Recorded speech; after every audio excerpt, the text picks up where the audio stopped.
So she said, oh, well, I'm unmarried, and this wouldn't be very cool. And he said, well, don't worry, I'll make it so that nobody will see anything. And he made fog descend on the river so that nobody could, really thick fog, nobody could see anything. And she said, she was very intelligent, so she said, well, one more thing. I have this problem with my body odor. And he said, that's okay, I'll give you a benediction so that your body will smell very beautiful. So then, right there, they conceived Vyasadeva in the boat in the middle of the river. And as a result, then she became fragrant for miles around, like flowers. Wherever she went, people would smell like roses. It's coming from her. And then, actually, she was betrothed to become the wife of Maharaj Shantanu. But in those days, see, this was back in the Dvapara Yuga. In those days, sages had a great deal of freedom. And if they wanted to create a son in the womb of somebody's wife, that wasn't a problem.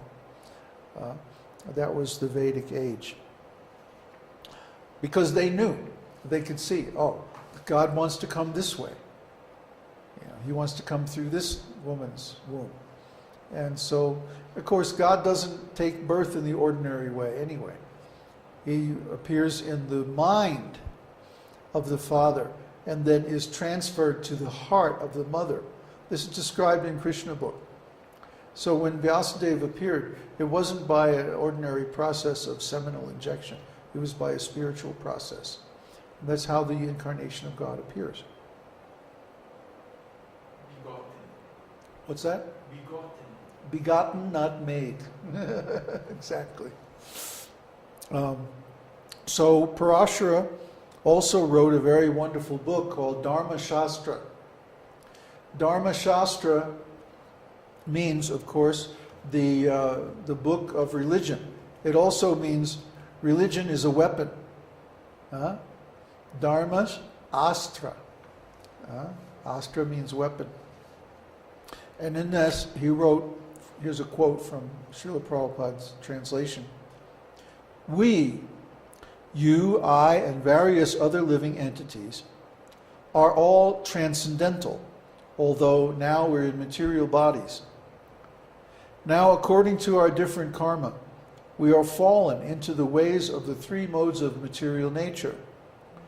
As some are on higher level, some are in the lower levels.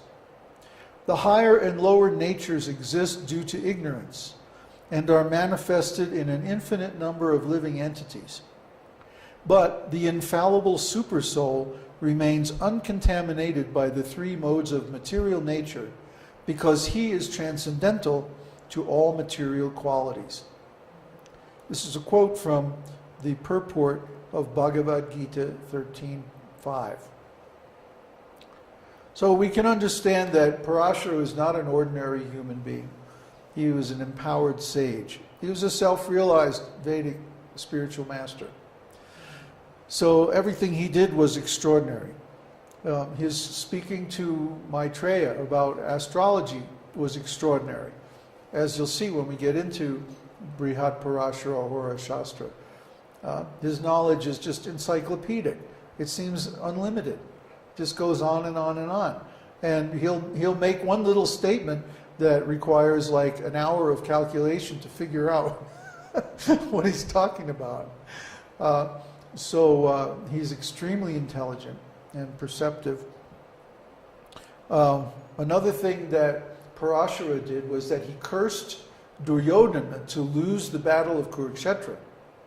The story is, as you know, the sons of Pandu, the Pandavas, were supposed to be the kings.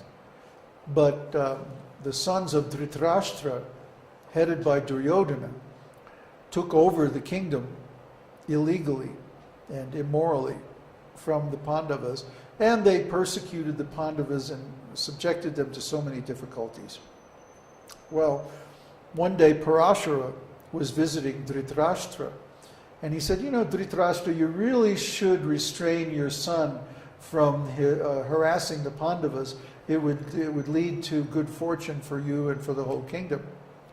And Duryodhana heard this and he chastised Parāṣara, saying, "Oh, you're a rascal, you're our enemy," and like this. And of course, Parāṣara was no one's enemy.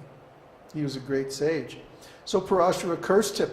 He said, "You know, one of these days it's going to come to a showdown between," I mean, he's a great astrologer, he knows everything, right? He said, "It's going to be a showdown between you and the Pandavas, and guess what? You're going to lose." He cursed him. So it's a good idea not to piss off a great Vedic sage like Parāṣara. You're just liable to get cursed. So Duryodhana is such a fool. Maitreya was also a great sage. And he appears in many sections of Srimad Bhagavatam and other scriptures as well. Usually in the role of the inquirer. He likes to ask questions. And this is an art. How to ask questions so that the self-realized souls are inspired to deliver spiritual knowledge that leads to liberation and freedom. This is a great art. And this art is celebrated in Srimad Bhagavatam, and we find that Maitreya, in many different sections, is acting in the role of the aspirant, asking questions. And he does this very expertly, so as to inspire them to bring out the real Vedic knowledge for the benefit of everyone. So all this material, by the way, is covered in the Introduction to Jyotish course in the first section, which is BPHS Chapter 1, Shlokas 1 through 4. So if you want to review it later on, it's located there. Oh, that. Yeah, he's in England. He's a Pakistani guy. It comes from Buddhism. In Buddhism, the next appearance of Buddha is supposed to be named Maitreya. But there's no time given. There's no real solid prediction as to when he's supposed to appear or what his features or activities are supposed to be. So it's just like a big guessing game, you know. Well, is this it? Is this him? You know, who's the next Buddha? And for a while there, Rajneesh was saying he was the next Buddha. I mean, L. Ron Hubbard has even claimed to be the next Buddha. So, you know, any rascal who wants to be, wants some notoriety can say, "Oh, I'm Maitreya Buddha. You know, I'm the next incarnation," and they're trying to build up some buzz about him and everything. But you know, who knows? He probably works for MI5. I mean, you know, it's just a big rascal deception. Yeah, typical impersonalist. Hey, I'm God, worship me. A real impersonalist wouldn't talk like that. Okay, so let's go on. The next section talks about the conditions for receiving the teaching. And basically, these are the same as the conditions for initiation in the lineage of the esoteric teaching.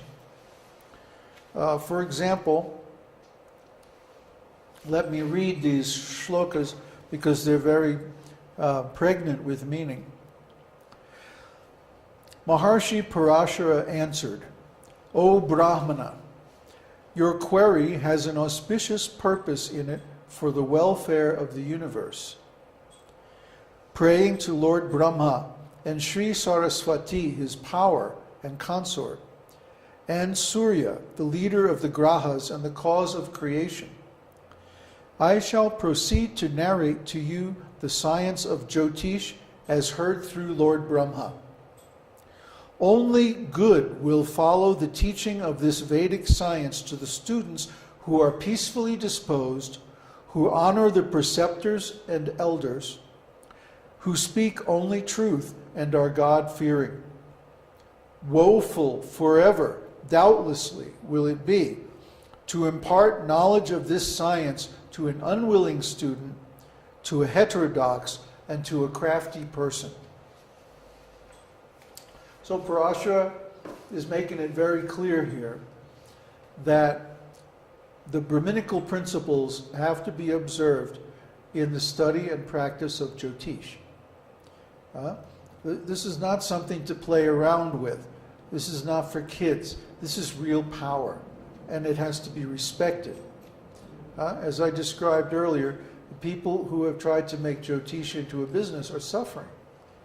And I don't like to say that. I don't like to see it either, because some of them are my friends or people that I've known for a long time. But after all, the warning is very clear right here in the Jyotish source